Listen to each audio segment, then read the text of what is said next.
On se connecte au marché. Allez, je reviens rapidement sur les résultats de Tesla qui ont été donnés du coup, c'était hier soir, et c'est vrai que vous l'avez vu aujourd'hui, ça remonte assez fortement.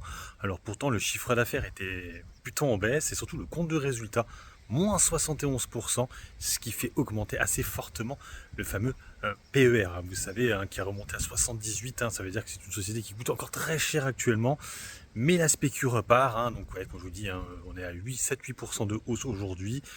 Surtout le fait, en fait, grosso modo, que Elon Musk reviendrait aux affaires. Alors pour moi, c'est pas une super bonne idée parce que c'est un peu à cause de lui que l'action, que les ventes sont moins bonnes, avec ce qu'il a fait. Vous le savez, le SIN, tout ça.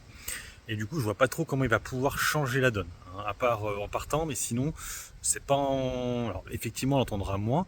Après, le problème, c'est que ces prises de position pour l'ADF, tout ça, la DZ, j'ai oublié le nom, là, ça changera pas. Je veux dire, il les a prises quand même. Ces mouvements qu'il a fait, les gens s'en rappellent. Donc en fait, les gens de gauche n'achèteront pas ces véhicules. Même s'il revient au business, c'est encore pire. Bon bref, on va voir. Ça va être passionnant. Donc là, il parle quand même des cybercabs qui vont pas tarder d'arriver. Je crois que c'est en juin, d'après ce que j'ai compris. Donc les ventes vont pas être très bonnes. On a vu quand même que c'est ça aussi qui fait monter, je pense, l'action Tesla, que Donald Trump a revu à la baisse ses droits de douane, il les a même carrément annulés. Il va négocier avec la Chine, donc ça c'est plutôt bien pour la société Tesla. Par contre, la concurrence maintenant est là sur Tesla.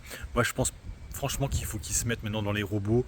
Bon, moi pour l'instant, je garde la position, mais c'est vrai que bon, des fois, je me dis, est-ce que je ne fais pas plus rapidement à faire d'aller chercher d'autres dossiers.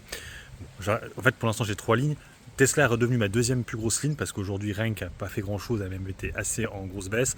Mais du coup elle est repassée deuxième, mais ça reste Nike, ma plus grosse position actuellement dans le portefeuille. Je rappelle que ces deux positions-là, j'ai des grosses moins-values, 23% sur Nike et 17% de moins-value sur Tesla.